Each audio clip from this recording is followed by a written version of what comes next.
लोकतंत्र में शासन प्रशासन का जनता के साथ प्रगाढ़ संबंध होना आवश्यक है। जनता की इच्छाओं, आकांक्षाओं और आवश्यकताओं को शासन प्रशासन जाने और जनता की इच्छा, आवश्यकता और मांग के अनुसार कार्य करे, इसके लिए जनसंपर्क अधिकारी शासन, प्रशासन और जनता के बीच माध्यम का कार्य करता है। जनसंपर्क अधिकारी सरकार की योजनाओं, कार्यों और नीतियों को जनता तक पहुंचाने में भी महत्वपूर्ण भूमिका निभाता है। शासन, प्रशासन और जन के मध्य महत्वपूर्ण माध्यम उप निदेशक सूचना एवं जनसंपर्क अधिकारी कोटा श्री हरिओम सिंह गुर्जर हमारे आज के मेहमान हैं। तो सबसे पहले तो मैं बहुत बहुत स्वागत करती हूँ आपका। नमस्कार। नमस्कार मैम, आपका बहुत बहुत आभार।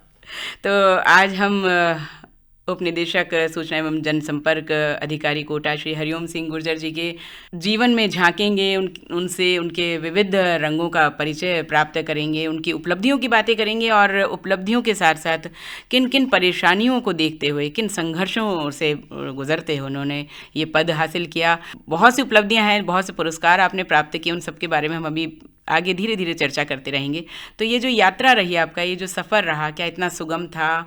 तो कुछ ऐसी ही बातें करेंगे। तो मैं किरण आपके साथ हूँ और एक बार फिर से परिचय देती हूँ कि हमारे आज के मेहमान हैं उप निदेशक सूचना एवं जनसंपर्क अधिकारी कोटा श्री हरिओम सिंह गुर्जर।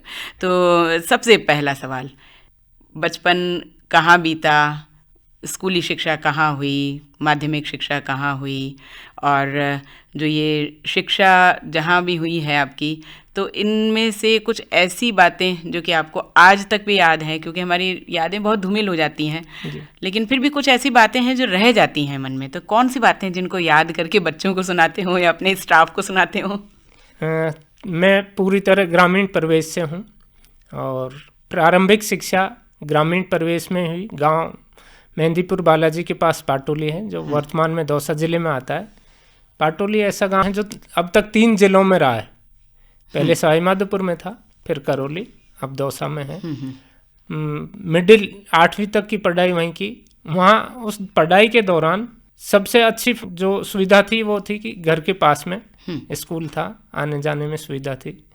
ग्रामीण परिवेश में होने के कारण ग्रामीण खेलकूद है, परंपराएं हैं, रीति रिवाज हैं, इनसे नज़दीकी से संबंध रहा। हम ब्रज क्षेत्र का प्रभाव होने के कारण हमारे उधर कुश्ती, वॉलीबॉल, कबड्डी इनका प्रचलन था। तो 8वीं तक हम हमेशा इन तीनों खेलों में टॉप रहे। मुझे उस दौरान की एक घटना याद है जो मुझे अभी तक जीवन भर याद रहेगी कि मैं कक्षा 5 में पढ़ता था।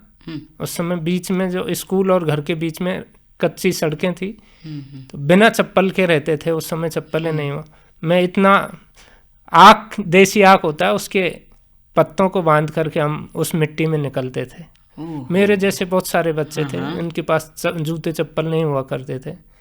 तो एक बार वो खुल गए, हमसे खुल गए, तो वो पैरों से जलते हुए हम भागते हुए आए थे।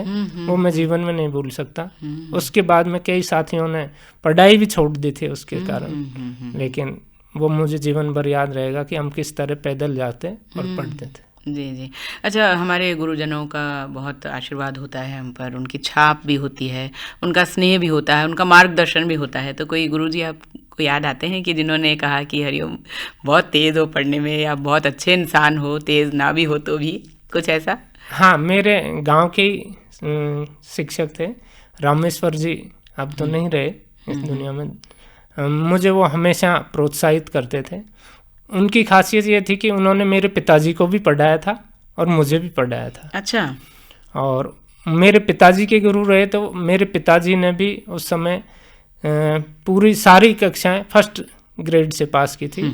उस समय के गांव के पहले अंग्रेजी माध्यम के पढ़े हुए स्नातक थे और उन्हीं की छाप मुझे भी रही। मैं भी 8वीं तक पूरे स्कूल में टॉपर रहा था। वो मुझे हमेशा प्रोत्साहित करते थे, वो अंग्रेजी पढ़ाते थे। उन्हीं की देन है कि आज भी मेरी अंग्रेजी बिना किताब के भी अच्छी है। अच्छा, गांव की पृष्ठभूमि रही है आपकी पढ़ाई लिखाई भी गांव में ही हुई है। तो क्या कभी लगता है कि अगर मैं शुरुआती मेरी शिक्षा ग्रामीण क्षेत्र से नहीं होकर शहरी क्षेत्र में होती तो शायद कुछ मुझे और लाभ मिलता, या आप संतुष्ट हैं?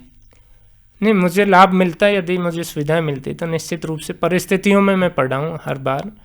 8वीं तक गांव में पढ़ा। 9th में हम पास में 6 किलोमीटर पैदल चलते थे, पाडली गांव है, वहाँ जाते। फिर 10वीं में फिर दौसा जाना पड़ा। 11वीं में फिर मेरे एक रिलेटिव, मेरे मामा जी थे एकमात्र, उनकी डेथ हो गई, तो मेरे नाना जी नानी जी को देखने के लिए कोई भी नहीं था, उनके बेटा, तो फिर मुझे वापस आना पड़ा। उस समय मैं साइंस ले रहा था, लेकिन जब मैं सिकंदरा गया तो वहाँ साइंस सब्जेक्ट ही नहीं थी। मेरी रुचि दूसरे क्षेत्र में जाने की थी, फिर सब परिस्थिति बस मुझे आर्ट लेनी पड़ी। लेकिन हमें एक अच्छा जनसंपर्क अधिकारी मिला है, हम खुश हैं इस बात से। कहते हैं कि मन का हो तो अच्छा, मन का ना हो तो और अच्छा। तो अगर आप दूसरे क्षेत्र में चले जाते तो कोटा को इतना नायाब तोहफा नहीं मिलता आपके रूप में। तो चलिए, अच्छा, पाटोली से नाता है, अभी जाते हैं? हाँ, मेरा रेगुलर पाटोली से नाता है। मैं आज भी खेती करता हूँ। कुछ सुधार महसूस करते हैं वहाँ पर आपकी परिस्थिति में और आज में? हाँ, नहीं, पूरी तरह चेंज है। मेरे बड़े भाई वकील हैं, उन्होंने भी परिवर्तन कर दिया। गांव भी इस समय विकास में आगे है। खेती से पूरी तरह जुड़ा हुआ हूँ। मैंने पशुपालन का काम भी किया है। छुट्टियों में हम पशुपालन चराने जाते थे, खेती बाड़ी का काम भी करते थे, डेली चारा लाते थे। मुझे आज भी सुकून गांव की जिंदगी देती है। बहुत सुंदर। अच्छा, चलिए, ये तो आपकी ग्रामीण पृष्ठभूमि की बात हुई, बचपन की बातें हुई, कुछ शिक्षा की बातें हुई, और अब आप उप निदेशक सूचना एवं जनसंपर्क अधिकारी कोटा के पद पर विराजमान हैं। तो जनसंपर्क अधिकारी, वैसे हमने भी बताया था कि जो ये पद है वो जनता के और प्रशासन के बीच सूचना पहुंचाने का, योजनाएं पहुंचाने का काम करता है, लेकिन फिर भी हम आप ही से जानना चाहेंगे थोड़ा विस्तार से भी, और इस पद पर रहते हुए आप अपने काम को कितना ईमानदारी से कर पाते हैं, इसका क्या संतोष है आपके मन में? जनसंपर्क अधिकारी की महत्वपूर्ण भूमिका इसमें है कि प्रशासन ने, सरकार ने जो जनता के हित में निर्णय लिए हैं उनको हम किस तरह से जनता तक पहुंचा पाएँ। ये हमारे लिए चैलेंजिंग जॉब होता है, और इसको वास्तविक रूप से जनता तक पहुंचाने के लिए हमको समाचार माध्यम है, इलेक्ट्रॉनिक मीडिया है, सोशल मीडिया है, इनका उपयोग करना होता है। कुछ परंपरागत मीडिया का भी उपयोग करते हैं। मुझे खुशी इस बात की होती है कि हम जनता के हित में जो सरकार के अच्छे फैसले हैं उनको पहुंचा पाते हैं, और उससे लाभ मिलता है तो जनता का फीडबैक भी हमारे पास आता है कि सर आपने ये बताया था और मुझे इसका लाभ मिला। वो आत्मिक संतुष्टि होती है। अच्छा, फिर भी कई बार हम देखते हैं कि जो पंपलेट छपते हैं, जो उनकी भाषा होती है, जो उनमें लिखा हुआ होता है, वो कई बार समझ से बाहर होता है, ठीक से समझ में नहीं आता, या फिर योजना इतनी अच्छी बनती है लेकिन किसी कारण से जिनको लाभ मिलना चाहिए वहाँ तक वो पंपलेट नहीं पहुँच पाते, या वो उससे जुड़ नहीं पाते। तो क्या आपका कोई व्यक्तिगत प्रयास रहता है कि उनको सही से समझ में आ जाए और सही समय पर उन तक ये सूचना पहुँच जाए? इसके लिए अभी हमने एक नया व्यक्तिगत प्रयास शुरू किया है। सरकार की जो फ्लैगशिप योजनाएं हैं या विभागीय योजनाएं जो जिनसे जनता का सीधा जुड़ाव है, उनके लिए हमने प्रत्येक ग्राम पंचायत स्तर पर, ग्राम पंचायत क्षेत्रों में, शहरी क्षेत्रों में, प्रत्येक वार्ड स्तर पर एक व्हाट्सएप ग्रुप बनाए पूरे जिले में। इसके लिए हमने 300 व्हाट्सएप ग्रुप बना रखे हैं। अच्छा। उनको हम डेली एक फ्लैगशिप योजना की संपूर्ण जानकारी, साथ में वर्तमान में मुख्यमंत्री जी के स्तर से क्या क्या निर्णय लिए गए हैं, सरकार ने क्या निर्णय जनता के हित में लिए, वो डेली उनको जानकारी पहुंचाते हैं हम। उसका फ़ायदा ये हो रहा है कि कोटा में जो जिला कलेक्टर महोदय के निर्देशन में नवाचार शुरू किए हैं, उनकी जानकारी लोगों तक पहुंचने से करीब 20,000 के आसपास नए लाभान्वित लोग जुड़ पाए पिछले 6 महीने के अंदर अंदर। जो चाहे वो सामाजिक सुरक्षा पेंशन योजना के केस हों, आस्था कार्डधारी परिवार हों, या इस तरह से व्यक्तिगत लाभ की योजना है, उन तक लोगों तक जानकारी पहुंची और वो लाभ लेना शुरू किया। प्रशासन गांव की ओर ये कार्यक्रम बहुत बार चलता है, तो वहाँ जो नुक्कड़ नाटक हैं या वहाँ चौपाल जमा करके और फिर जो बातचीत की जाती है, उनकी परेशानियाँ पूछी जाती हैं, उनको वहीं तत्काल निर्णय भी सुनाए जाते हैं या उनको कुछ योजनाओं का लाभ भी दिया जाता है। तो ये कार्यक्रम आप करने के लिए भी आप लोगों का सहयोग ज़रूरी होता है? हाँ, इसके लिए जिला कलेक्टर महोदय प्रत्येक माह 4 ग्राम पंचायतों में रात्रि चौपाल का आयोजन करते हैं। उसमें हमारी भूमिका ये होती है कि एक तो चौपाल से पहले लोगों तक सूचना पहुंचे कि आज फला ग्राम पंचायत में चौपाल है, उसमें आसपास के सभी गांव के लोग आएं और अपनी बात रखें। दूसरा कि उसमें जो भी अधिकारी विभागों के जाते हैं, हमारा दायित्व तो होता है कि उनको साहित्य दें पब्लिक को, वहीं सरकार की योजनाओं की जो भी किताबें हैं, पंपलेट हैं, वो उनको वितरित करते हैं, उनको जानकारी मिलती है। सारे विभाग मौके पर लोगों को अपनी योजनाओं की जानकारी सुनाते हैं।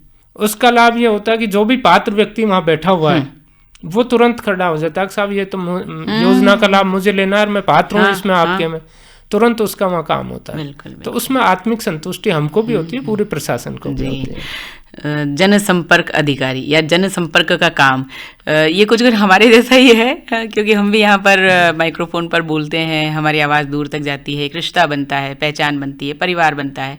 लेकिन आप तो सीधे सीधे उन लोगों के बीच ही चले जाते हैं और जब उनकी समस्या का समाधान आप उसी जगह पर करते हैं तो सचमुच बहुत ही प्रसन्नता की बात होती है। ये आपने भी बताया। कोई वाकया कुछ याद आता है कि हाँ मुझे फला गांव जाकर? हाँ, अभी हर जिले में ऐसे वाकये हैं।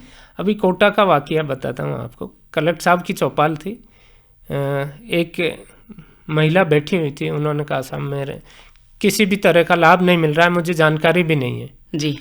वहीं उनको हमने आवेदन तैयार करा है, मंडाना की बात है अभी। उसने कहा साहब मैं विधवा भी हूँ और मेरे पेंशन भी नहीं मिल रही और मेरे कोई भी मिलने वाला भी नहीं है जो सहायता करे। तुरंत मैंने उनके फॉर्म तैयार कराए और तैयार करा करके कलेक्टर साहब ने वहीं उनको ट्राईसाइकिल भी दी। अच्छा। उसी महिला को। हाँ। उसको चलने में दिक्कत थी। हाँ। और दुकान के लिए उसको लोन स्वीकृत कराया वहीं पर।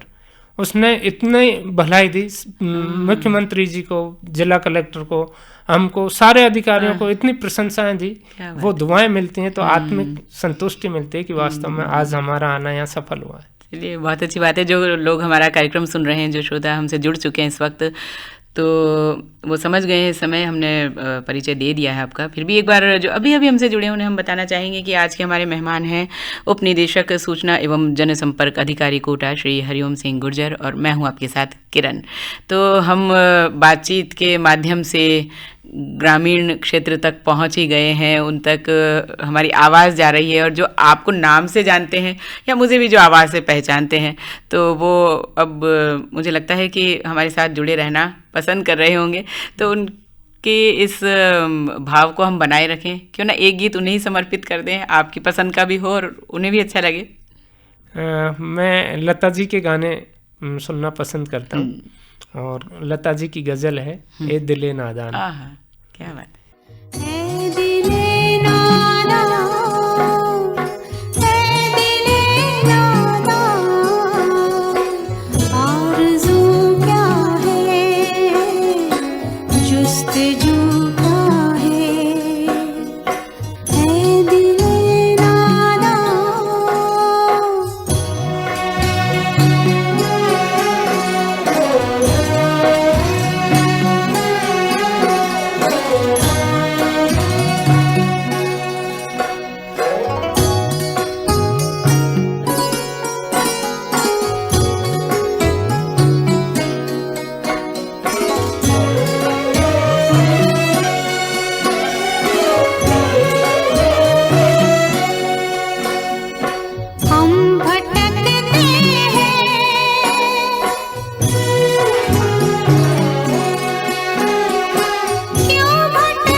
तो श्रोताओं, इस समय आप सुन रहे हैं उपनिदेशक सूचना एवं जनसंपर्क अधिकारी कोटा श्री हरिओम सिंह गुर्जर से की जा रही बातचीत।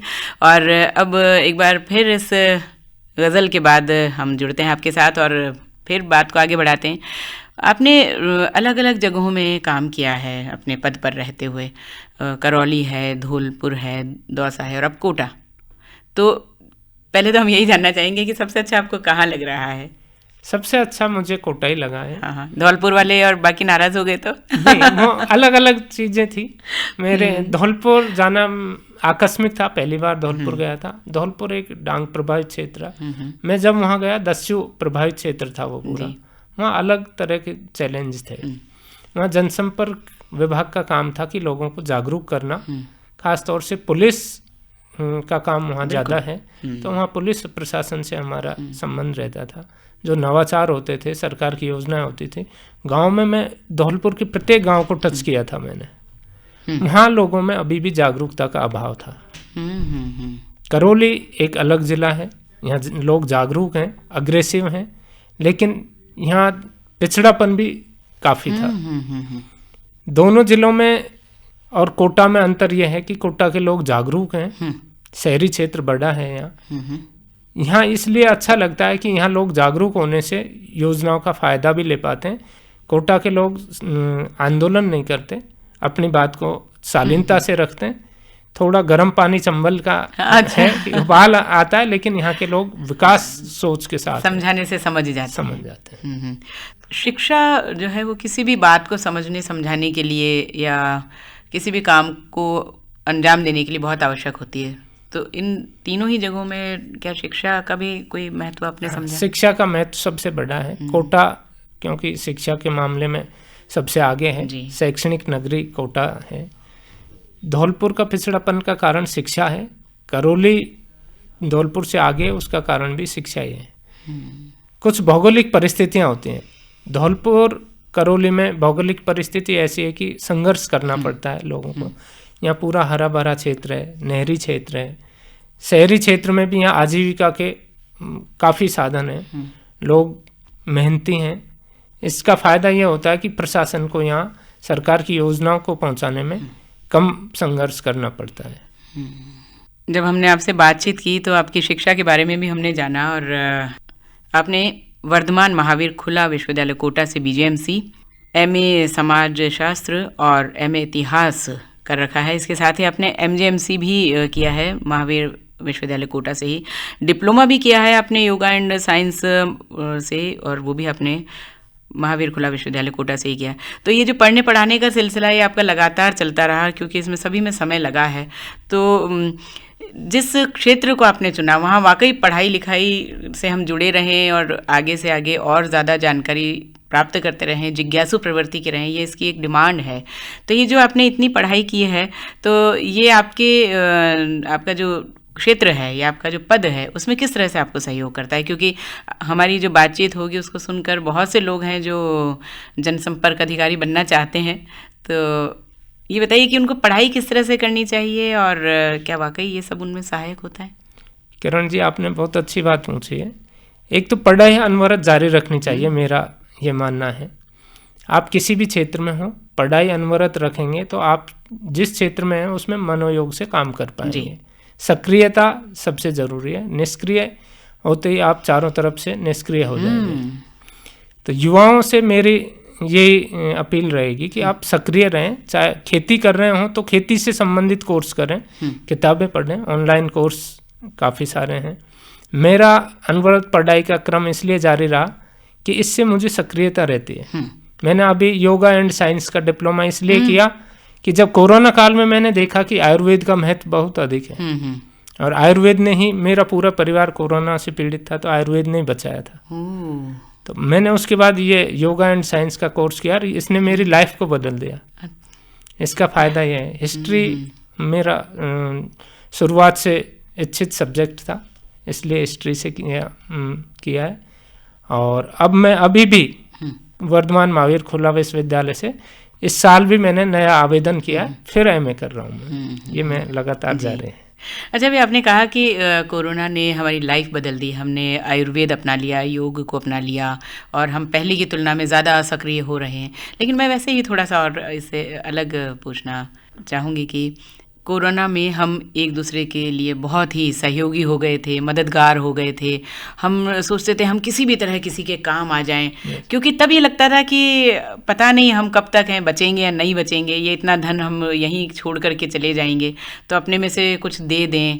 लेकिन फिर जैसे जैसे धीरे धीरे सब कुछ शिथिल हुआ, वापस से हम एक आम जिंदगी जी रहे हैं, तो हम वापस वैसे ही हो गए हैं। किसी के काम नहीं आना चाहते, टांग खिंचाई करने लग जाते हैं, दूसरों के दुख दर्द को नहीं समझते हैं और किसी की पीड़ा से हमारा कोई सरोकार नहीं होता है। जितने संवेदनशील हम तब थे उतने संवेदनशील हम अब नहीं हैं। तो क्या वापस से कोरोना आएगा तभी हम ऐसे होंगे, या उस समय से जो हमने सीख ली है उसको हमें आज भी अपने जीवन में बनाए रखना चाहिए? किरण जी, जीवन का सार यही है कि 100 वर्ष से अधिक कोई नहीं जीता। आप ऐसा काम कीजिए जो आपके छाप पीछे तक लोग याद करें। इसलिए संवेदनशील तो आदमी को निश्चित रूप से रहना चाहिए, चाहे वो किसी भी क्षेत्र में हो। आप किसी को यदि दुख देंगे तो निश्चित रूप से वो दुख आपको भी आएगा।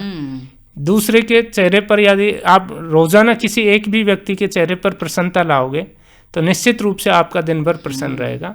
और इसको हमको, कोरोना को एक ट्रेलर था ईश्वर का, हमको जीवन में समझना चाहिए सभी को कि दूसरे की सहयोग में जो भावना है, आनंद है, वो कहीं भी नहीं है। चलिए, आपसे बात करके तो हमें अच्छा ही लग रहा है, लेकिन आपका जो भीतर का आनंद है वो मैं देख पा रही हूँ कि आपके चेहरे पर भी है। देखना ही आपको अच्छा लग रहा है मुझे, क्योंकि एक जो भीतर की हमारी जब सच्चाई होती है, निश्चलता होती है, वो हमारे चेहरे पर भी आती है। और जो लोग आपको जानते होंगे वो समझ रहे होंगे कि हाँ, मैंने आपको सही एनालिसिस किया है। और जो हमारी आवाज़ सुन रहे हैं उनको भी आपकी आवाज़ में वो सच्चाई नज़र आ रही होगी। तो आप बधाई के पात्र हैं कि आपने इस पद को चुना है, इसको पद को सुशोभित किया है। कभी कभी होता है कि कोई पद हम ढूंढ रहे होते हैं, या कहें कि किसी काम को हम ढूंढ रहे होते हैं, लेकिन कभी कभी कोई काम या कोई पद भी हमें ढूंढ रहा होता है। तो जो अभी तक की बातचीत हुई है उससे मुझे लगता है कि शायद जनसंपर्क अधिकारी का पद भी ढूंढ रहा था कि हरिओम सिंह गुर्जर कहाँ हैं।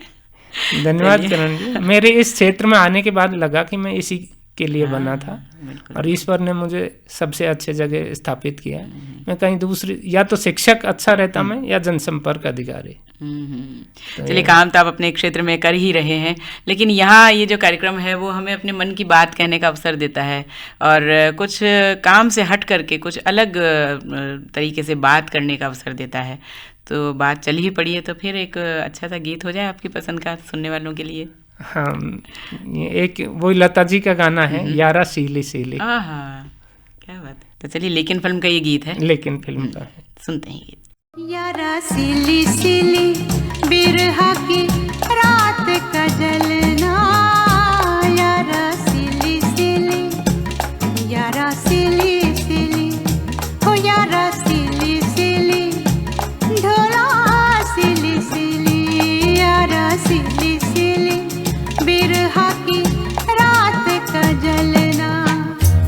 ये भी कोई जीना है, ये भी कोई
बहुत ही खूबसूरत गीत आपने सुना और सुनवाया। जनसंपर्क अधिकारी, इस पद पर पहुंचने के लिए चयन किस तरह से होता है? आपने कैसे सोचा, कब सोचा? क्योंकि जब छोटे थे तब तो नहीं सोचा होगा कि मुझे जनसंपर्क अधिकारी बनना है। तब क्या सोचा था? फिर कब एक टर्निंग पॉइंट आया कि आप इस तरफ आ गए, और कितना आपको प्रयास करना पड़ा, और चयन का तरीका क्या रहा? किरण जी, मेरे पारिवारिक पृष्ठभूमि के हिसाब से मेरी सेना में जाने की इच्छा थी। अच्छा। क्योंकि मेरा पूरा परिवार और गांव में अधिकतर मेरे साथी या मुझसे जो भी बड़े हैं सेना में हैं। बाद में हम कॉलेज शिक्षा में जब थे तो छात्र राजनीति में आ गए। मैंने छात्र संघ उपाध्यक्ष का चुनाव भी लड़ा। अच्छा। फिर छात्र राजनीति के दौरान हमने देखा कि अखबारों में हमारी खबरें नहीं छपती थी। हम बड़े आंदोलन भी करते, धरने प्रदर्शन करते, ज्ञापन देते, हमारी खबरें नहीं छपती। मैंने एक मेरे पत्रकार साथी से पूछा पत्रकार कैसे बनते हैं? उन्होंने कहा कोर्स कर लो। मैंने उसी दिन सोचा कि कोर्स करते हैं। घर वालों ने मना किया कि टीचर बनो आप। मैं टीचर नहीं बन पाया। मैं तो बीजेएमसी की। बीजेएमसी करने के बाद में जैसे ही हम एक इंटरव्यू लेने गए, इसमें 4 इंटरव्यू लेने होते हैं कोर्स करने के बाद, तो APRO दौसा का इंटरव्यू लेना था मुझे। उनसे पूछा कि आप APRO कैसे बनते हैं? उन्होंने कहा कि बीजेएमसी के बाद में। मैंने उसी दिन सोच लिया कि PRO ही बनना है, पत्रकारों से भी ऊपर है PRO। वो आज भी मेरे विभाग में है। APRO थे, मैं सीधा PRO बना था। अच्छा। तो उसी दिन मैंने सोच लिया था PRO बनना है। उसके बाद में मेरे बड़े भाई LLB कर रहे थे, तो मुझे भी LLB के लिए एडमिशन दिला दिया घर वालों ने। उसी दौरान पढ़ते हुए PRO की वैकेंसी निकली थी। PRO APRO की वैकेंसी गवर्नमेंट पहले इससे भर्ती बोर्ड से निकालती थी, राजस्थान भर्ती बोर्ड। बिल्कुल। अब अधीनस्थ भर्ती बोर्ड निकालता है APRO की, और राजस्थान लोक सेवा आयोग निकालता है PRO की। इसके लिए जो BJMC की किताबें हैं या डिप्लोमा है मास कम्युनिकेशन का, वो लोग पात्र होते हैं। वो कोई भी युवा जो इस क्षेत्र में आना चाहे, PRO में बहुत स्कोप है आने वाले समय में। प्रिंट इलेक्ट्रॉनिक मीडिया के साथ में सरकारी संस्थान हैं, जितने भी निजी संस्थान हैं, उनमें PRO की आवश्यकता है वर्तमान में। सोशल मीडिया के लिए PRO का पद जरूरी है। तो इसमें युवा तैयारी कर सकते हैं। ग्रामीण क्षेत्र के लोगों के लिए फ़ायदेमंद है, क्योंकि ये ऐसा क्षेत्र है जिसमें आप लोगों को संतुष्ट कर सकते हैं। ये उनको योजनाओं का लाभ दिलाकर आत्मिक संतुष्टि मिल सकती है। तो ये तैयारी करें। RPS अधीनस्थ बोर्ड दोनों हर 2 साल में वैकेंसी निकालते हैं, और इसकी तैयारी करें तो आ जाए। जी। तो जब BJMC कर रहे होते हैं तो इतना ध्यान नहीं देते हैं कि हमें इसके साथ साथ कुछ और भी तैयारी करनी है। उन्हें लगता है मैं BJMC कर लेता हूँ, पत्रकार बन जाऊँगा। उन्हें इसके आगे का बहुत ज़्यादा ज्ञान नहीं होता है कि हम PRO भी बन सकते हैं, जनसंपर्क अधिकारी बन सकते हैं। तो चूँकि आज आप कार्यक्रम में उपस्थित ही हैं, तो क्या कहना चाहेंगे जो लोग BJMC कर रहे हैं और जिनका एक टारगेट है कि हाँ मुझे इसी फील्ड में जाना है, PRO बनना है, उसके साथ साथ और जो सहायक जो हमारी सामग्री क्या होनी चाहिए, पढ़ाई किस तरह की और करते रहना चाहिए, या फिर पत्रकारों से संपर्क रखना चाहिए, क्या तैयारी कैसी होनी चाहिए? इसके लिए जनसंपर्क अधिकारी के लिए आपको सबसे पहले तो जो कोर्स है BJMC है या डिप्लोमा मास कम्युनिकेशन है, उसकी किताबें अच्छी तरह से पढ़नी होती हैं। यदि आप राजस्थान में जनसंपर्क अधिकारी की परीक्षा देना चाहते हैं तो राजस्थान की संस्कृति और इतिहास इसको अच्छी तरह पढ़ लें। एक पेपर होता है इसमें, RPSC भी एक पेपर लेता है, अधीनस्थ बोर्ड भी एक पेपर लेता है। APRO में आजकल इंटरव्यू बंद कर दिया है। अच्छा। PRO में इंटरव्यू देना होता है। उसमें भी राजस्थान की संस्कृति और राजस्थान के इतिहास, आपके आसपास के क्षेत्र के बारे में जानकारी आती है। आप यदि सेंट्रल गवर्नमेंट में PRO के पद पर जाना चाहते हैं तो वहाँ पर आपको देश का संस्कृति, इतिहास और संविधान, इनके बारे में पढ़ना होता है। आपके दूरदर्शन है, आकाशवाणी है, इनमें भी BJMC किए हुए लोगों को वैकेंसी है। निजी जितनी भी कंपनियां हैं, कॉरपोरेट सेक्टर हैं, उनमें PRO प्रत्येक सेक्टर में आज ज़रूरत है। उनमें आपके पास सोशल मीडिया का ज्ञान होना ज़रूरी है। इसके अलावा जो बड़ी कंपनियां हैं जी, उनमें विज्ञापन के काम होते हैं, वो भी विज्ञापन में डिप्लोमा होता है या BJMC कर रखा है, वो जा सकते हैं। इसमें नॉर्मल टेस्ट है। युवाओं को इस क्षेत्र में केवल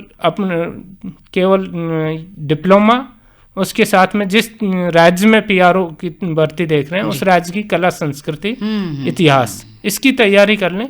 हर राज्य में हर जिले मुख्यालय पर पीआरओ है और कॉरपोरेट सेक्टर में भी यही पैटर्न होता है। एक जनसंपर्क विभाग सभी सेक्टर में अलग है, उसमें बहुत सारी वैकेंसियां आती हैं, लोगों को पता नहीं है। ग्रामीण क्षेत्र में खासतौर से ग्रामीण क्षेत्र के युवा तैयारी करेंगे तो उनको मौका मिलेगा। अच्छा, आपका क्या अनुभव है कि जितने लोग बीजेएमसी कर रहे हैं क्या वो वाकई इस क्षेत्र में आने के लिए कर रहे होते हैं या बस बैठे हैं कर लें?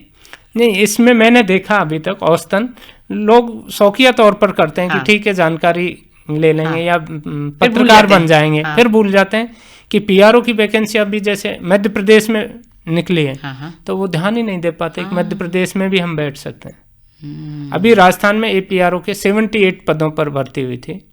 अपने राजस्थान के उसमें से 50% है, 50% दूसरे राज्यों के हैं। कहीं भी यहाँ पर हमारे पास बीजेएमसी किए हुए एमजेएमसी किए हुए लोग बहुत हैं। अच्छा, जनसंपर्क विभाग पत्रकार एवं प्रशासन के मध्य समन्वय का काम करता है, वीआईपी कवरेज भी करनी होती है, तो ऐसे में जो मीडिया किस तरह से मैनेजमेंट करती है जो चुनौतियाँ आती हैं उनके बारे में?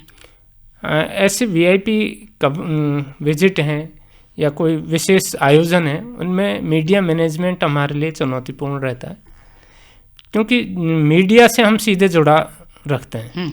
जनसंपर्क विभाग एक ऐसा विभाग है जो मीडिया कर्मी तो मानता है कि ये हमारा विभाग है, और प्रशासन मानता है कि ये हमारे हैं जी, जनता मानता है कि ये जनसंपर्क हमारा है। बिल्कुल बिल्कुल। तो उसका फायदा हमको मिलता है। अच्छा, फायदा मिलता है? उसका फायदा हमको ये मिलता है कि मीडिया से हमारे व्यक्तिगत संबंध रहते हैं, ऑफिशियल भी रहते हैं, कुछ साथियों से हमारे व्यक्तिगत रहते हैं। तो हमको उनको मनाने में, उनको बैठाने में, उनकी सुविधा देने में कोई दिक्कत नहीं होती।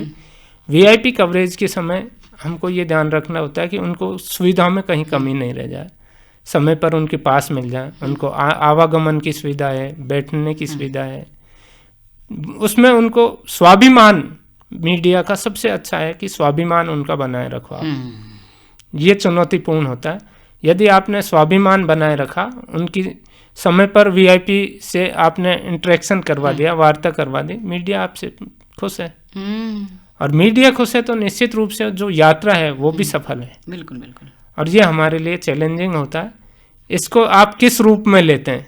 इसी तरह जनता, हम ग्रामीण क्षेत्र में भी जाते हैं, हमारे ग्रामीण उपभोक्ता श्रोता सुन रहे होंगे, जब भी हम ग्रामीण क्षेत्र में जाते हैं तो आपके यहाँ जो विकास कार्य हुए उनकी कवरेज के लिए हम मीडिया को ले जाते हैं।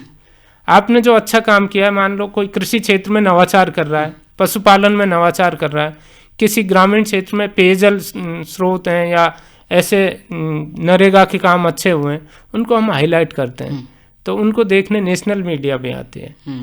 उसका लाभ ग्रामीण क्षेत्रों को मिलता है। बहुत सारे गांवों में जो नवाचार हुए हैं वो राष्ट्रीय स्तर पर सम्मानित हुए हैं, सरपंचगण भी सम्मानित हुए हैं, वहाँ के व्यक्तिगत सम्मानित हुए हैं। हमारा काम ये भी है कि जो काम जिले में नवाचार कर रहा है व्यक्तिगत रूप से, उसको हाईलाइट करना। अभी श्री किशन सुमन है अपने यहाँ के, कोटा का उदाहरण दूंगा, उन्होंने आम की एक नई प्रजाति विकसित की, सदाबहार आम। जैसे ही हमारे ध्यान में आया, उनको पूरे नेशनल मीडिया पर हमने भेजी उनकी स्टोरी, दक्षिण भारत में भेजी, सारे राज्यों में उनकी स्टोरी छपी है। उसका लाभ ये मिला है कि उनके आमों की बिक्री विदेशों तक पहुंच गई है। क्या बात है। अच्छा, हमने बहुत बार इस सवाल के जवाब में मीडिया नाम लिया है, और जब मौसेरे भाई होते हैं तो कभी कहती हैं आदत में एक जैसे हैं, कभी कभी शक्ल में भी एक जैसे होने लग जाते हैं, और जनसंपर्क विभाग और आकाशवाणी भी मौसेरे भाई हैं। एक ही हैं, आप और हम एक ही हैं किरण जी, आकाशवाणी, दूरदर्शन और जनसंपर्क विभाग। जी। तो कभी ऐसा हुआ कि आकाशवाणी को ढूंढते हुए आप तक पहुंच गए? होता है, हमें तो मालूम है, आपका भी। मैं जहाँ भी जाता हूँ तब, अच्छा आप आकाशवाणी बैठते हैं, ये होता है, तब उनसे कहते हैं भाई आकाशवाणी और सूचना केंद्र अलग है, एक थोड़ी सी दूरी है, आप जेडीबी कॉलेज से आगे आ जाएं, सूचना केंद्र है, जेडीबी कॉलेज के इधर आएंगे आकाशवाणी। बिल्कुल। सचमुच ही हम तो मौसेरे भाई हो गए। तो ये अच्छी बात है। और मिलकर के जब काम किया जाता है तो वो काम बहुत आसान भी हो जाता है। तो जो मीडिया की आप बातें कर रहे हैं, थोड़ा सा हम और जानना चाहेंगे। तो इसमें आप पत्रकारों के अलावा कभी कभी, जैसे आप हमें भी, बल्कि कभी कभी क्या आपके यहाँ से प्रेस नोट छपा करता था, तो उससे हमें सूचना मिल जाती थी कि शहर में क्या क्या गतिविधियां हो रही हैं। नहीं, आजकल ये कर दिया किरण जी हमने, हाँ। कि पूरे शहर में डिजिटल कर दिया हमने। अच्छा। हमारे ऑफिस को हमने एक व्हाट्सएप ग्रुप बना रखा है पूरी मीडिया का। सुबह अपडेट तो ग्रुप में करते हैं, शाम को उनको मेल से करते हैं। अच्छा, और बहुत सी बातें हैं अभी मन में जो आपसे पूछनी है। एक गीत और। जब मैं थोड़ी भी परेशानी में होता हूँ तो एक मोहम्मद रफ़ी जी का गाया गाना है, मुझे अपनी शरण में ले लो राम, तुमने लाखों पापी मारे, फिर क्यों मेरी बाजी आ रही। बहुत ही सुंदर भजन है ये।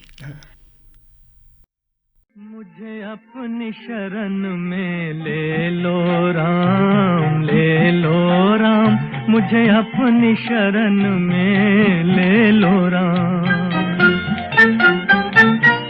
लोचन मन में जगे न हो तो, लोचन मन में जगे न हो तो, जुगल चरण में ले लो राम, ले लो राम, मुझे अपनी शरण में ले लो राम।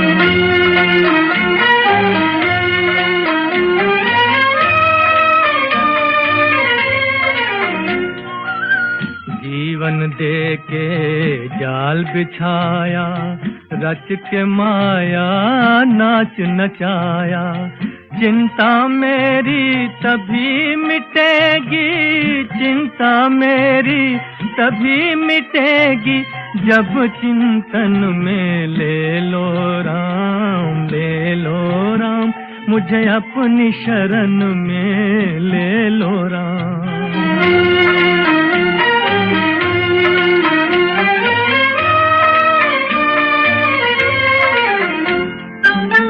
तुमने लाखों पापी तारे, मेरी बारी बाजी हारे, बाजी हारे, मेरे पास न पुण्य की पूंजी, मेरे पास न पुण्य की पूंजी, पद पूजन में ले लो राम, ले लो राम, मुझे अपनी शरण में ले लो राम। राम है राम, राम है राम,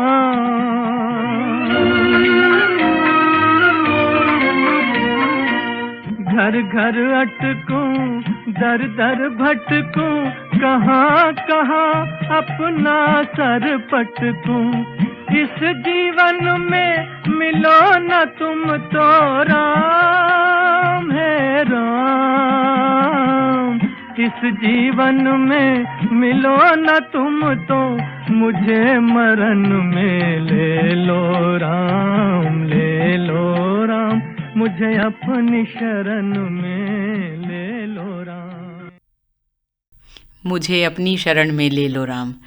बहुत ही सुंदर भजन। और हम बातचीत करते हुए वाकई आध्यात्म की ओर चले गए। और जीवन में हर व्यक्ति की निराशा आती है, उसे लगता है कि मैं ये काम नहीं कर पाऊंगा, तनाव भी होता है। और कई बार वो सोचता है कि मैंने जो रास्ता चुना है वो गलत ही चुन लिया, शायद मैं कुछ और करता तो ठीक रहता। लेकिन फिर ये जो कुछ ऐसे भजन है, आध्यात्म है, वो हमें फिर से उस जगह से पार ले जाता है और कहता है कि नहीं, मैं हूँ। कोई जो अदृश्य शक्ति है वो हमें आकर के वापस से उस जगह से हमें खींच करके ऊपर ले आती है।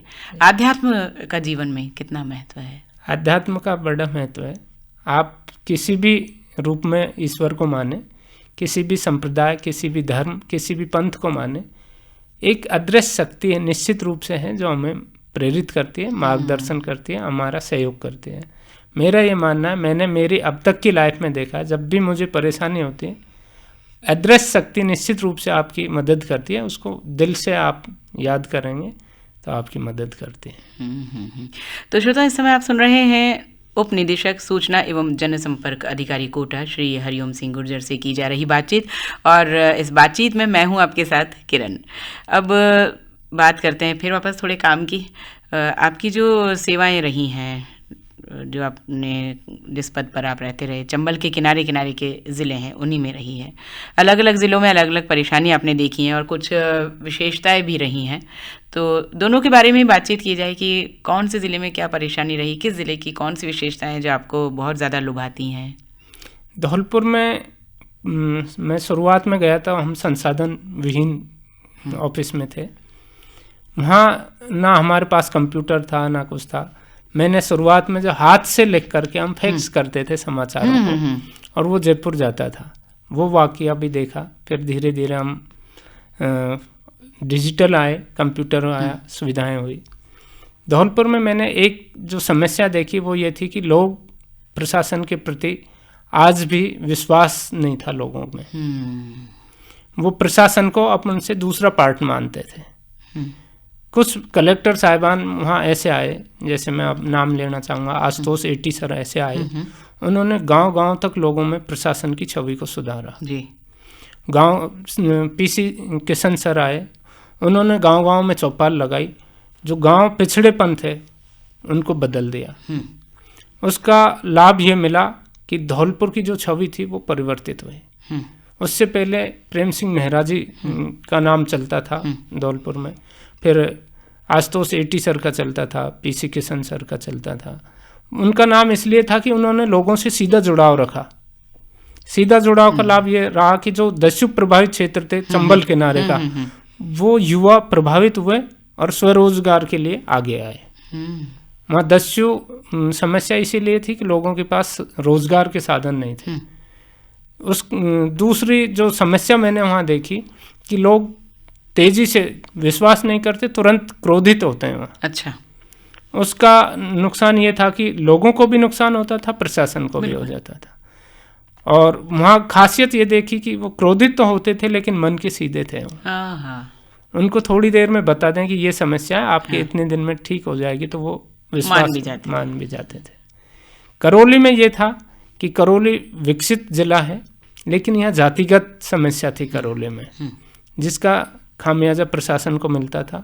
और चूंकि जनसंपर्क विभाग प्रशासन के सीधे टच में रहता है, करौली की विशेषता यह है कि करौली एक इतना अच्छा जिला है जिसमें पर्यटन की विपुल संभावना है। 4 बड़े धार्मिक स्थल हैं, कैला देवी है, श्री महावीर जी है, बालाजी है, मदन मोहन जी है। इसका लाभ मिल सकता है। प्राकृतिक सौंदर्य करौली में बहुत अच्छा है। इसी तरह धौलपुर में भी प्राकृतिक सौंदर्य अच्छा है। चंबल के किनारे तीसरा जिला मेरी कोटा पोस्टिंग है। यहाँ प्राकृतिक सौंदर्य है, शिक्षित भी हैं, पर्यटन की विपुल संभावना है। वर्तमान में शांति धारीवाल साहब ने इतना विकास कार्य करवाया कि आने वाले समय में कोटा निश्चित रूप से विश्व पटल पर आएगा। जिस दिन ये चंबल रिवर फ्रंट है ये बनकर तैयार होगा, लोगों को विश्वास नहीं होगा कि यहाँ कितनी बड़ी संख्या में पर्यटक आए हैं। तो चलिए थोड़ी चंबल रिवर फ्रंट की बात कर लेते हैं। क्या कहना चाहेंगे इसके बारे में? चंबल रिवर फ्रंट एक ऐसा अद्भुत स्मारक बन रहा है जिसमें पूरे विश्व स्तरीय जो स्मारक हैं वो आप एक ही जगह देख सकते हैं। भारत के प्रमुख किले हैं, लाल किला है, आगरा किला है, जो हाडोती घाट, इसमें 27 घाट हैं टोटल। करीब 6-7 विश्व स्तरीय विश्व रिकॉर्ड बन रहे हैं। विश्व का सबसे बड़ा घंटा है, विश्व का सबसे ऊंची चंबल माता की मूर्ति है।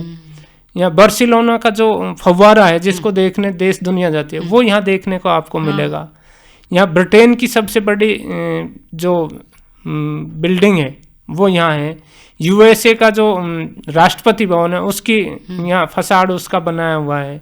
दक्षिण के प्रमुख मंदिर हैं गोपेश्वर के, वो सब यहाँ बनाए हुए हैं। हाडोती घाट में हाडोती के कोटा, बारां, बूंदी, झालावाड़, इनकी जो स्थापत्य शैली है वो सब एक जगह यहाँ आपको देखने को मिलेगी। जयपुर का घंटाघर है, जयपुर का हवा महल है, उदयपुर की हवेलियाँ हैं, झुंझुनू की हवेलियाँ हैं।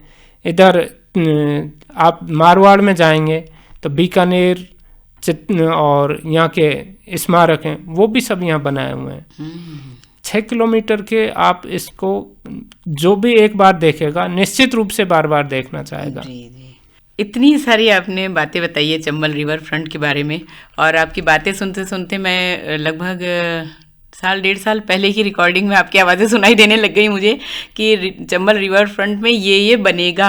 हाँ। और आज आप कह रहे हैं कि बना है। तो वाकई आपने जो कहा था कि हाँ बनेगा, तो अब वो समय आ गया है कि अब बस अब कुछ समय बाद सबके दर्शनों के लिए ये खुल जाएगा चंबल रिवर फ्रंट। तो वाकई बहुत अच्छा लग रहा है कि आप ही ने कहा था कि ऐसा होने जा रहा है और ऐसा हो गया है। बहुत अच्छा लग रहा है कि वही इंसान हमें आज फिर बता रहे हैं। धन्यवाद। अब हम बात करेंगे थोड़ी आपसे। कोटा ज़िले की वेबसाइट के आप नोडल अधिकारी भी हैं, तो उस दृष्टि से आप क्या काम कर रहे हैं, वो उससे फ़ायदा क्या मिलने वाला है और किस तरह से आपके मन में विचार आया कि कोटा ज़िले की वेबसाइट तैयार की जाए? एक्चुअल में राज्य सरकार ने प्रत्येक ज़िले की वेबसाइट बना रखी है और उसके नोडल अधिकारी हैं जनसंपर्क सेवा के जो भी अधिकारी, चाहे उपनिदेशक हो, सहायक निदेशक या PRO, उनको नोडल अधिकारी बना रखा है। सारी वेबसाइटें समान हैं। कोटा ज़िले की वेबसाइट को मैंने ये समझा कि भाई आने वाले समय में हमको पर्यटन व्यवसाय पर कोटा को आगे लाना है। कोटा औद्योगिक नगरी है, शैक्षणिक नगरी है। अब पर्यटक नगरी के लिए माननीय स्वायत्त शासन मंत्री शांति धारीवाल जी की पहल है, तो उसकी कड़ी में हमने ये किया है कि जो भी विदेशी या भारत में बैठा नागरिक देखना चाहे कि कोटा को मुझे देखना है, तो वो वेबसाइट को देखकर ही एक बार आने की सोचे। इस तरह से हम तैयार कर रहे हैं। इसमें सारे ऐतिहासिक तथ्य, सारे स्मारक, सारे मेले, त्योहार, रीति रिवाज, संस्कृति, ये सब को हम डाल रहे हैं। कोटा की वेबसाइट को एक बार जो भी देखेगा तो निश्चित रूप से देख करके यहाँ देखने कोटा में आए, इस तरह से तैयार कर रहे हैं। छोटे छोटे वीडियो डाल रहे हैं। यहाँ जो नवीन विकास कार्य हुए हैं उनके फोटोग्राफ भी डाल रहे हैं, उनकी जानकारी भी डाल रहे हैं। तो कहाँ से जुटा रहे हैं आप स्वयं जाते हैं इनका वीडियो बनाने, मेलों में, झांकियों में? ये मेले, त्योहार और ये तो हम निश्चित रूप से परंपरागत रूप से करता आ रहा है हमारा विभाग, वो एकत्रित किए हैं हमने। कुछ ऐतिहासिक तथ्य हैं, ऐतिहासिक जानकारी है, पुराने स्मारकों के फ़ोटो हैं, वो हम अभी सब जगह जा रहे हैं और उनके फ़ोटो लेकर के आ रहे हैं, ये तैयार कर रहे हैं। वेबसाइट पर अभी हमने विद्यार्थियों के लिए जिला प्रशासन ने एक पहल की है कि जो कोचिंग विद्यार्थी हैं उनको किसी तरह की परेशानी है तो वो कोटा ज़िले की वेबसाइट पर जा कर के अपनी समस्या को बता सकते हैं। अच्छा। प्रशासन ने नोडल अधिकारी बनाए, जिला कलेक्टर महोदय ने, वो उनसे संपर्क करते हैं और उनकी समस्या का निराकरण समय पर करते हैं। ये भी एक नवाचार शुरू किया कलेक्टर साहब ने अभी। तो अब हम अपने कार्यक्रम में उस मोड पर हैं जहाँ कि हम अपने सभी सुनने वालों से विदा लेने वाले हैं, लेकिन अभी मन नहीं भरा आपसे बात करने का, तो थोड़ी बातचीत अभी और करना चाहेंगे। तो जब इतने आपके काम आपने बता दिए, इतनी अपने पद के बारे में अपनी बातें बता दी, ग्रामीण और प्रशासन शासन के बीच का आपने संबंध बता दिया, आपका व्यक्तिगत उनसे लगाव बता दिया, इतनी जगह पर आप रह करके आ गए, तो हम इस वक्त अपने सुनने वालों को ज़रूर आपने जो पुरस्कार हासिल किए, जो सम्मान आपको मिले, हम ही बताना चाहेंगे अपने सुनने वालों को। राजकीय सेवा में रहते हुए जिला स्तरीय समारोह में धौलपुर, करौली और कोटा ज़िले में 2 बार आपको सम्मानित किया गया है।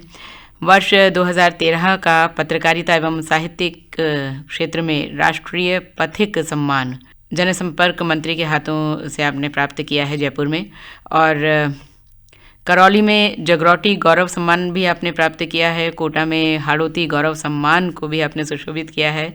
वर्ष 2022 का माणक अलंकरण सम्मान भी आपको मुख्यमंत्री जोधपुर के हाथों प्राप्त हुआ है, और बहुत से आपने आयोजन भी किए हैं जिनका श्रेय आपको जाता है। और तो जो ये सम्मान है, अब ये सम्मान में और आपकी आगे और क्या लेने की इच्छा है, कि अब मुझे कहाँ जाना है, क्या लेने का आपका मन का है? ये स्वतः ही जो काम होते हैं उसके आधार पर मिलते हैं। अब सम्मान तो हर कोई व्यक्ति चाहता है कि उसको सम्मान मिलता रहे, स्वाभिमान का प्रतीक है, क्योंकि उसी से हम और अच्छा करने के लिए प्रेरित भी होते हैं। इससे प्रेरणा भी मिलती है, दूसरा कि इससे और लोगों को भी प्रोत्साहन मिलता है कि वो लोग आएँ, और खुद का आत्मविश्वास भी बढ़ता है सम्मान से। मेरी इच्छा है कि मैं अब जो ग्रामीण क्षेत्र की समस्याएं हैं या छुपी हुई प्रतिभाएं हैं उनको मैं हाईलाइट करूं और उनको बताऊं कि उन्होंने किस तरह से स्वयं या सरकार की मदद से समाज में परिवर्तन लाए हैं वो। इसके लिए मेरा प्रयास है कि एक श्रृंखला शुरू करने जा रहे हैं हम।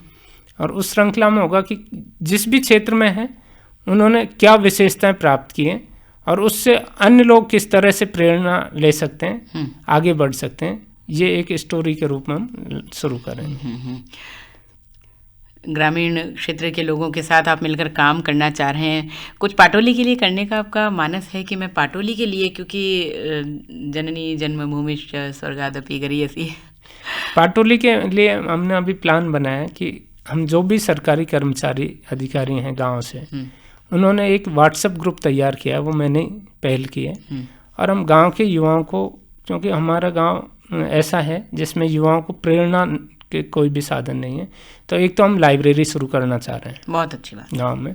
दूसरा, ऐसे युवा हैं जो कंपटीशन की तैयारी कर रहे हैं, उनके लिए विद्यालय में ही, विद्यालय के स्टाफ से मिल करके कोचिंग की सुविधा शुरू करने जा रहे हैं, जो गांव में या तो सेवानिवृत्त होकर के आगे या सेना से जो अधिकारी या कर्मचारी रिटायर होकर आए वो सेना की तैयारी कराएंगे, जो कंपटीशन की तैयारी कराना चाहेंगे वो शिक्षक जो सेवानिवृत्त हैं वो तैयारी कराएंगे। ये अब एक हम तैयार कर रहे हैं, शायद 2023 लास्ट तक हम इस क्षेत्र में सफल होंगे। जी जी। 2005 के जनसंपर्क अधिकारी हरिओम सिंह गुर्जर और 2023 के उप निदेशक हरिओम सिंह गुर्जर, क्या फ़र्क महसूस करते हैं? क्या आपका अनुभव है या कितना आप में बल आया है, काम को करने का साहस आया है, या कहें कि पावर आती है तो वैसे ही हम बहुत ज़्यादा सबल हो जाते हैं, तो अच्छा हम कर पाते हैं। ये जो 2005 से 2023 तक का क्या सफ़र है? ये सफ़र मैं मानता हूँ कि परिवर्तन जीवन में आता रहता है, लेकिन स्वभाव चेंज नहीं करना चाहिए। अपना स्वाभिमान अडिग रखना चाहिए। आपका सम्मान स्वाभिमान दोनों साथ हैं तो निश्चित रूप से आप लोगों का भी भला कर पाएंगे। आप अच्छाई करने के लिए कभी भी झिझके नहीं, बुराई के लिए निडर होकर सामना करें तो निश्चित रूप से सफलता मिलती है। 2005 में जब मैं आया तो मेरे पिताजी ने एक बात कही थी, यदि आप दूसरे को सुख नहीं दे सको तो दुख मत देना। बस बहुत सुंदर। वो मेरे आज भी है। गांधी जी की जो गांधी जी का ताबीज़ है वो मुझे हमेशा प्रेरित करता है कि आप जब भी किसी भी पीड़ित व्यक्ति को देखें तो उसको उस जगह स्वयं को खड़ा करके देखें कि आप उस जगह होते तो आपको क्या करता। अंतिम व्यक्ति तक लाभ पहुंचाने के लिए गांधी जी के ताबीज़ के अनुरूप आप व्यवहार करें। जो आपको पसंद है वही दूसरे को पसंद है, ये रखें जी। और चलते चलते जो लोग अभी तक आपको सुन रहे हैं, अगर रेडियो सुन कर के कोई आप तक आए और आपसे मदद मांगे कि मुझे इस क्षेत्र में जाना है, तो क्या मार्गदर्शन करने के लिए तैयार हैं आप? हाँ, मैं तैयार हूँ। मेरे सूचना केंद्र में पुस्तकालय है, वाचनालय है। मेरे युवाओं से आह्वान है कि वहाँ आएँ। युवा सूचना केंद्र में साहित्य प्राप्त कर सकते हैं। हम उनको मार्गदर्शन भी देंगे, निःशुल्क किताबें भी देंगे, और जो भी मदद हमारे स्तर पर होगी, प्रशासन के स्तर पर हम माध्यम बनेंगे, उनकी मदद करेंगे। आज भी लगभग 50 से 60 स्टूडेंट ऐसे हैं जो रेगुलर हैं मेरे यहाँ। अच्छा। वो लाइब्रेरी का भी उपयोग कर रहे हैं, वाचनालय का भी कर रहे हैं। सामने हॉस्टल है, उसके बच्चे आकर के बताते हैं कि साहब मेरा रेलवे में सिलेक्शन हो गया, बैंक में सिलेक्शन हो गया। अभी 2 युवा हैं जो रेगुलर 2 साल से आ रहे थे, उनका पुस्तकालय अध्यक्ष में सिलेक्शन हुआ। तो खुशी मिलती है कि चलो यहाँ हमने जो सुविधाएं दे रखी हैं उसका लाभ लोगों को मिल रहा है। बहुत अच्छी बात। चलते चलते कुछ और जो हमसे रह गया, छूट गया हो, जो सुनने वाले हैं उन तक कोई बात ही पहुँचाना चाहते हैं अपने मन की? मेरा जो श्रोता हैं उनसे आह्वान है कि आप कभी भी विपत्तियों से नहीं डरें। विवेकानंद जी के जीवन को एक बार पढ़ें और जहाँ भी रहें अपने स्वाभिमान, अपने माता पिता का सम्मान बनाए रखें, सफलता निश्चित मिलेगी। बहुत आनंद आया आपके साथ बात करके, और हम बहुत बहुत आभारी हैं। और जितने सम्मान आपने प्राप्त किए हैं तो हमें अच्छा लग रहा है कि इतने सम्मानित व्यक्ति को हमने अपने कार्यक्रम में शामिल किया, और जो आप काम कर रहे हैं वो इसी तरह से करते रहें। लोगों के बीच आप बहुत प्रेम पाएँ, बहुत ही सम्मान पाएँ, जो इन सब सम्मानों से भी ऊपर हो। और हम भी जब कभी आपको याद करें फिर से, तो आप फिर से हमारे इस कार्यक्रम में शामिल हो। किरण जी, बहुत बहुत आभार। आप और हम एक ही पार्ट हैं, एक ही सिक्के के 2 पहलू हैं। हम जब भी आप बुलाएंगे जरूर आएंगे। जी। जनसंपर्क अधिकारी जनता की आवाज़ शासन प्रशासन तक प्रभावी तरीके से पहुंचाए और जनता को शासन प्रशासन की नीतियों योजनाओं से अवगत कराए, उनका लाभ उठाने के लिए प्रेरित करे, तो निश्चय ही देश और समाज आगे बढ़ेगा, लोकतंत्र के नए प्रतिमान गढ़ेगा। आज के इस कार्यक्रम में अभी आप सुन रहे थे उपनिदेशक सूचना एवं जनसंपर्क अधिकारी कोटा श्री हरिओम सिंह गुर्जर से की जा रही बातचीत। और अब मैं किरण आप सभी से इस कार्यक्रम से अनुमति लेती हूँ। फिर मिलेंगे, तब तक के लिए नमस्कार।